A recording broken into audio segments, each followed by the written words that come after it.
바울과 바나바는 비시디아 안디옥에서 핍박을 받아 이고니온으로 갑니다. 여기서 그들은 유대인 회당에 들어가 복음을 전하는데 유대인들과 헬라인 중 많은 사람이 믿게 됩니다. 그러나 그 반대의 반응도 있죠. 2절에 보면 순종하지 아니하는 유대인들이 이방인들의 마음을 선동해서 악한 감정을 품고 복음을 대적하게 만들었다고 되어 있습니다. 이렇게 복음이 선포될 때 하나님의 말씀이 바르게 증언될 때 두 가지 대조적인 반응이 일어나게 됩니다. 한편으로는 복음을 듣고 믿은 자들이 나타나서 감사와 찬양과 기쁨이 넘치게 되죠. 그러나 다른 한편에서는 이 복음을 미워하여 복음 전하는 자들을 핍박하고 교회를 대적하는 일들이 일어나게 됩니다. 이런 장면을 우리는 사도행전을 통해 계속 발견하게 되죠. 문제는 우리도 지금 여기에서 예수 그리스도의 제자로 복음의 증인으로 부름받고 있음에도 칭찬도 없이 대적도 없이 있는 듯 없는 듯 조용히 존재하며 살아가는 것을 이제 좋아한다는 것입니다. 그것이 이제 교회가 평안하구나, 우리의 삶이 평안하구나라고 착각하는 사람이 많다 하는 것이죠.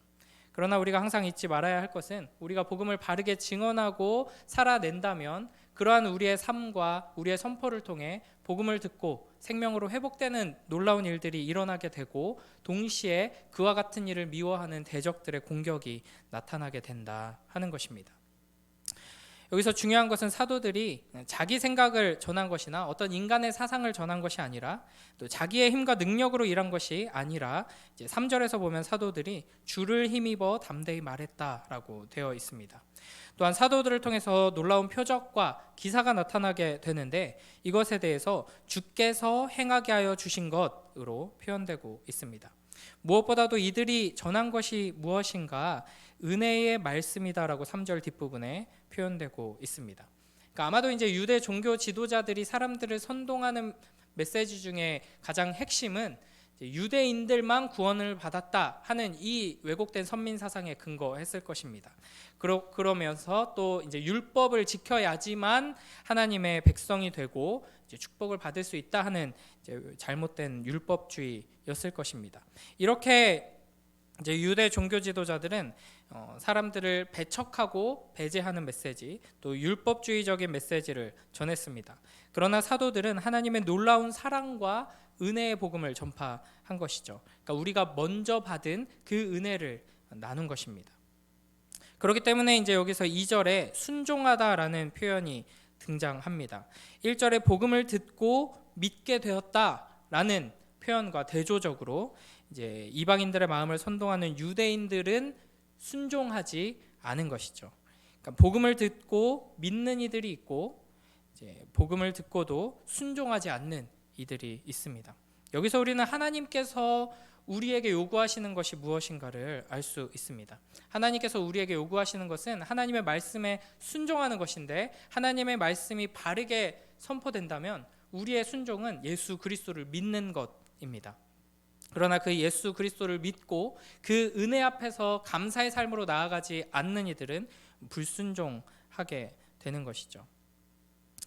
우리가 하나님의 이 놀라운 은혜를 예수 그리스도를 통해 받았다 하는 것을 항상 기억하며 그 은혜에 감사하는 삶, 참된 순종의 삶으로 나아가게 되길 주님의 이름으로 축복합니다. 그렇게 은혜에 감사하는 삶을 통하여서 이 놀라운 복음이 하나님의 은혜의 말씀이 이 세상에 흘러가고 우리를 통해 잃어버린 영혼들이 주님께로 돌아오는 놀라운 역사가 또 동시에 그와 같은 하나님의 역사를 미워하는 이들의 공격이 우리를 통해 계속해서 나타나게 되길 주님의 이름으로 축복합니다. 또 계속해서 4절부터 7절을 보면은 이 두 사도를 통해 이고니온에 이렇게 전해진 복음이 이 도시를 둘로 분열시킵니다. 그러다 결국 5절에 이방인과 유대인과 그 관리들이 두 사도를 모욕하여 돌로 치려고 달려드는 일까지 일어나게 됩니다. 나중에 보면은 실제로 이제 바울이 돌에 맞아서 거의 죽다 살아나는 장면도 등장하게 되죠. 그래서 이 두 사도는 도망하여서 다른 곳으로 이동하게 됩니다. 여기서 우리가 좀 생각해 볼 것은 복음을 대적하는 상황 앞에서 이제 서로 다른 두 가지 반응이 등장한다는 것입니다. 앞서 2절에서 유대인들이 이방인들의 마음을 선동해서 형제들에게 악감을 품게 했을 때에는 3절에 두 사도가 오래 있어 주를 힘입어 담대히 말하니 라고 되어 있습니다. 그러나 5절에 두 사도를 모욕하여 돌로 치려고 달려드는 일에 대한 반응은 도망하는 것으로 나타나고 있습니다. 그러니까 비슷한 상황에서 서로 다른 두 가지 반응으로 사도들이 다른 결정을 내리는 것이죠. 아마도 당연히 사도들은 성령의 인도하심을 받아서 이와 같은 결정을 내렸을 것인데 아마도 성령 하나님께서 지금은 도망가야 돼 라고 명확한 음성을 들려주셨을 가능성이 그렇게 많지는 않습니다. 사도들은 이 사도들의 사역을 쭉 보면은 무언가 목표를 세우고 하나님께서 미리 알려주신 그 단계들을 밟아 나가면서 사역을 한 것이 아니라 이제 매 순간 성령 충만하여서 하나님의 말씀에 인도하심을 받으며 나아갔죠. 이제 자신들도 어디로 갈지 알지 못하는 상황 속에서 이렇게 성령 하나님의 인도하심을 받아 예수 그리스도의 그 사역에 동참하는 모습을 우리가 큰 그림 속에서 보게 됩니다. 그러니까 우리가 처한 상황과 그렇게 다르지 않습니다. 우리도 어떤 여러 가지 갈림길 앞에서 또 중요한 선택 앞에서 어느 쪽으로 가는 것이 하나님의 뜻일까 당연히 고민하게 되는데 대부분의 경우 뭐가 옳고 그름으로 나뉘지 않고 이것도 맞는 것 같고 저것도 맞는 것 같고 어쩌면 이것도 아닌 것 같고 저것도 아닌 것 같고 하는 상황 속에서 이제 하나님의 인도하심을 구하면서 이렇게 어려운 결정들을 또 작아 보이지만 다양한 결정들을 내리면서 살아가게 됩니다. 이렇게 이제 지금 당장 우리에게 어떤 선택이 더 나은 것인지 알 수 없는 상황 속에서도 이 사도들은 그것 때문에 불안하거나 고민하거나 이제 지체하지 않고 이제 이리 가든 저리 가든 결국에는 하나님의 뜻이 이루어진다 하는 확신 속에서 이제 나아갔다는 것을 우리가 항상 기억해야 합니다. 물론 우리의 선택 앞에서 분명히 잘못된 것도 있습니다. 성경에서 명시적으로 금지하거나 명시적으로 명령하는 것들 또는 이제 암시적으로 분명하게 이제 우리가 판단할 수 있는 문제들도 있습니다. 그러나 이제 모든 문제들이 세부적인 사항에 대해서 하나님께서 이래라 저래라 명령하지는 않으시죠. 그래서 이제 좀 극단적인 예를 들면 내가 이제 대학에 진학할 것인가 아니면 조폭 집단에 가입할 것인가 하는 선택 앞에서는 당연히 너무나도 쉽게 결정을 내릴 수 있죠. 그러나 A 대학을 갈까 B 대학을 갈까 C 대학을 갈까 아니면 그냥 취직을 할까 이런 선택 앞에서는 옳고 그름의 문제가 아니라 이제 하나님의 지혜를 구하고 뭐가 더 하나님께 영광을 돌릴 것인가 이제 성경 전체의 가장 중요한 원리인 하나님 사랑과 이웃 사랑의 원리 안에서 또 그때그때 주시는 말씀을 받아서 나아가야 합니다. 그래서 이런 선택 앞에서 이제 기도를 하고 선택해라 중요한 선택을 앞두고는 많이들 이제 기도를 하러 나오시죠. 기도를 하는 원리가 무엇인가? 기도를 하면은 하나님이 막 사인을 주시고 막 갑자기 어느 회사를 가야 되나 막 고민하고 있었는데 막 그런 이미지들이 떠오르고 이런 방식으로 하실 수도 있지만 주로 우리가 하나님의 말씀을 붙들고 기도하며 겸손히 엎드려서 성령 충만함을 힘입을 때 그때는 내가 선택하는 게 아니라 내 안에 성령 하나님께서 선택하시게 되는 원리를 우리가 사용하는 것입니다.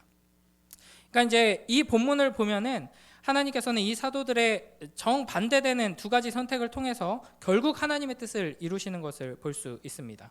이 이고니온이 포함된 넓은 지역을 우리는 갈라디아 지역이라고 부르는데요. 이후 이 지역에 세워진 교회들의 이제 가장 큰 문제는 여기서 이제 이방인들을 선동하는 유대인들이 있었잖아요. 여기에 포함해서 예루살렘에서 또 유대인들이 와서 사람들을 계속해서 선동합니다. 이 율법주의적인 잘못된 가르침들을 계속 퍼뜨리면서 교회를 흔들죠. 그래서 바울이 참지 못하고 이제 써서 보낸 편지가 갈라디아서입니다. 그리고 이 복음의 정수라고 불리는 갈라디아서라는 책을 통해서 마틴 루터는 진정한 복음을 다시 회복하고 종교개혁의 불길이 일어나게 되는 것이죠. 이와 같은 방식으로 하나님께서는 우리 입장에서는 또 아마도 사도들이 이런 고민을 했을지도 모르죠. 우리가 빨리 더 이동했어야 되는데 여기 너무 오래 머물렀나? 오히려 도시를 둘로 가르고 분쟁만 더 하지 복음이 효과적이지 않은 것 같은데 라고 할 수 있었지만 이 일을 통해서 이렇게 하나님께서는 역사하시는 것입니다. 그리고 나서 이제 도망해서 이동하죠. 그리고 나서 간 곳이 루스드라인데요. 16장 1절을 보면 바울이 더베와 루스드라에도 이름에 거기 디모데라는 제자가 있으니 그 어머니는 믿는 유대 여자요 아버지는 헬라인이라 라는 구절이 등장합니다. 그러니까 이 루스드라로 도망하는 선택을 통해서도 하나님께서는 그 지역에 있는 디모데의 외할머니 로이스와 어머니 유니게가 회심하게 하시고 그를 통해서 디모데에게 복음이 전수되게 하셔서 이 디모데를 바울의 특별한 동역자이자 초대교회의 귀한 일꾼으로 세우십니다. 이렇게 하나님께서는 비슷한 상황에 서로 다른 두 가지 선택을 통해서 하나님의 선하신 뜻을 이루어 가십니다. 그러므로 우리는 어떤 선택 앞에서 혹시 내가 선택을 잘못해서 하나님의 영광을 가리는 거 아닐까? 사실은 이런 고민을 하면 진짜 신앙이 좋은 분이고, 우리가 고민하면서 기도하는 이유는 잘못해가지고 내가 손해보면 어떡하지? 내가 원하는 것을 이루지 못하면 어떡하지? 하는 생각 때문에 막 기도하죠. 하나님 잘 선택하게 해주세요. 그러나 하나님의 언약 자손으로, 하나님의 백성으로 하나님 품 안에 있는 자들은 이게 옳고 그름의 문제가 아니라면 어떤 선택을 하든 하나님께서 이걸 통해 하나님의 뜻을 이루실 것이라는 확신 가운데 담대하게 선택하며 나아갈 수 있습니다. 우리의 계획이 실패하더라도, 내가 선택을 잘못한 것처럼 보여서 좀 더 어려운 일을 겪더라도 결국에는 그걸 통해 하나님께서 하나님의 뜻을 이루신다 하는 것을 신뢰하며 우리의 삶 앞에 이제 크고 작은 선택들을 담대히 해나가는 복된 우리 모두가 되길 주님의 이름으로 축복합니다. 그리고 이제 이어서 8절부터 10절을 보면 안진뱅이가 일어나는 사건이 등장합니다. 이 사도행전에 안진뱅이가 일어나는 사건이 총 3번 나오는데요. 3장과 8장 그리고 14장입니다. 근데 이제 여기 14장의 사건은 3장의 사건과 매우 유사한 모습으로 소개되고 있습니다. 그러니까 이 안진뱅이를 소개하는 말이 이제 어머니 뱃속에서 안진뱅이다 하는 원어를 보면은 똑같은 표현으로 등장하고 있고요. 그리고 이제 이 안진뱅이를 9절에 보면 바울이 주목하였다라는 표현이 나오는데 3장에서도 성전 미문에 앉아있던 안진뱅이를 베드로와 요한이 더불어 주목하여서 이제 말을 겁니다. 그리고 이제 안진뱅이가 나아서 걷게 된 상황에 대한 묘사에서도 같은 단어 2가지, 이제 뛰었다, 걸었다를 사용해서 표현하고 있습니다. 그러니까 이 3장 첫머리에부터 이 베드로와 요한을 통해 안진뱅이가 일어난 사건이 등장했었는데, 여기서 또 반복되는 이유가 무엇인가? 이제 이 선교 사역 가운데 여러 가지 사건들이 있었을 텐데 성령 하나님께서는 이런 사건들을 선택해서 기록해서 우리에게 남겨주신 것인데, 그러니까 3장에서 나왔던 안진뱅이가 일어나는 사건은 이제 오순절 성령 강림을 통해 교회가 세워지고 이 교회가 무엇인지 증언하는 형식의 표적이라고 할 수 있습니다. 그리고 그것은 예수님의 사역이 무엇인지를 증언하는 것과 연결됩니다. 그러니까 예수님께서 어떤 분이신지를 안진뱅이를 일으키시는 기적을, 표적을 통해서 말씀하시기를 단순히 이런 병도 고치신다, 치유자다 하는 것을 넘어서서 이제 이사야에 예언되었던 바로 그 메시아의 왕국, 소경이 눈뜨고 벙어리들이 말을 하며 찬양하고 안진뱅이가 일어나서 걸으며 이제 하는 이 놀라운 메시아 왕국을 이루시는 약속된 그 메시아다라는 걸 보여주는 표적이었죠. 이제 그게 오순절 성령 강림 후에 이어져 나오면서 성령 강림을 통해 이곳에 임한 공동체가 바로 예수 그리스도라는 약속된 메시아를 통해 이 땅에 임한 그 하나님 나라다라는 걸 보여주는 것이고요. 이 사건이 14장에서 반복되면서 이제 이 베드로와 바나바를 통해서도 이 이방 땅에, 여기서는 이제 아예 이방 지역이면서 유대의 그런 전통과 구약 성경을 모르는 이방인들이잖아요. 이들에게도 예수 그리스도께서 왕으로서 통치하시고 회복시키시는 이제 하나님 나라가 임한다 하는 것을 보여주고 있는 것입니다.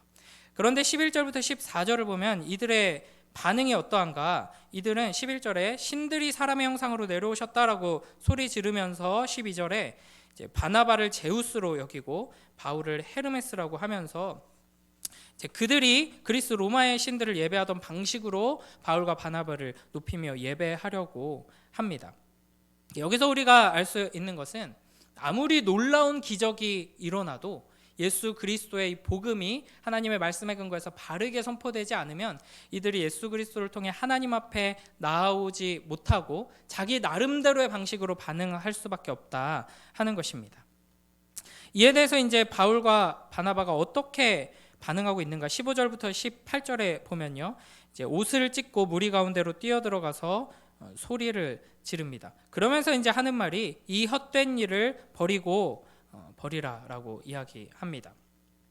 뭐 16절에 이제 그들이 믿는 신들은 헛된 우상일 뿐이고 참된 하나님은 유일하신 이제 여호와 하나님뿐이다.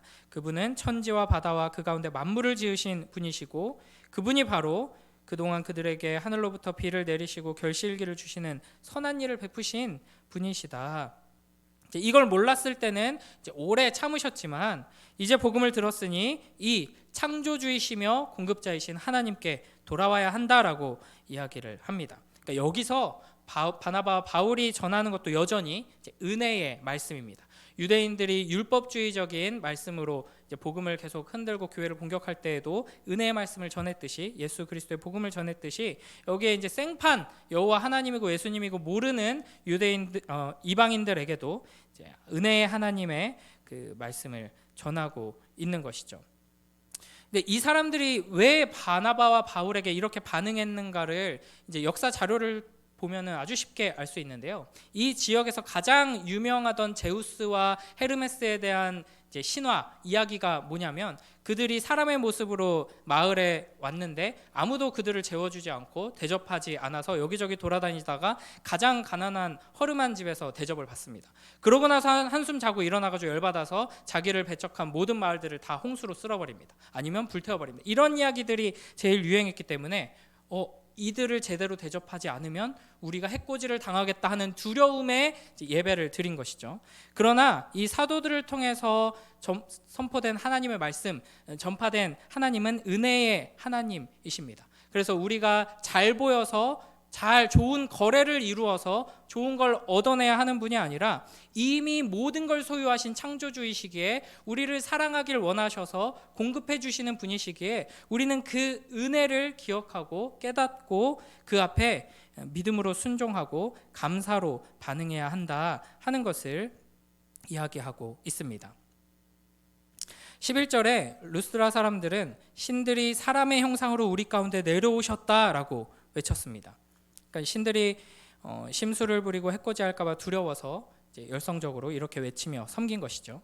그러나 진짜 사람이 되어서 이 땅에 오신 참되신 하나님께서는 오히려 우리를 위해 자신의 목숨을 주시면서 우리를 섬기셨습니다. 그분이 우리를 위해 친히 제물이 되시고 완벽한 제사를 지내셨기 때문에 우리는 하나님께 아무 조건 없이 사랑을 받을 수 있게 되는 것이죠. 우리가 무엇을 구하든지 무엇을 선택하든지 하나님께서는 우리에게 가장 좋은 것을 주실 것입니다. 이 은혜의 복음을 기억하면서 이 은혜를 풍성히 누리며 살아가는 감사의 삶을 통해 잃어버린 영혼들이 주님께로 돌아오는 영광스러운 일에 함께 동참하는 복된 우리 모두가 되길 주님의 이름으로 축복합니다. 기도하겠습니다. 하나님 아버지 감사합니다. 이 새벽 시간 하나님의 말씀을 통하여서 우리를 사랑하셔서 우리에게 은혜를 베푸시는 또 우리를 통하여서 하나님의 뜻을 이루시는 그 하나님을 바라보며 의지하게 하시니 감사합니다. 우리가 하나님의 말씀을 붙들고 겸손히 기도하며 성령의 인도하심을 받아 우리를 통해 역사하시는 그 하나님을 경험할 수 있도록 은혜 베풀어 주시옵소서. 그 하나님의 풍성한 은혜 안에서 감사의 삶으로 주님의 영광을 드러낼 수 있도록 함께하여 주시옵소서. 감사드리며 예수님 이름으로 기도드립니다. 아멘.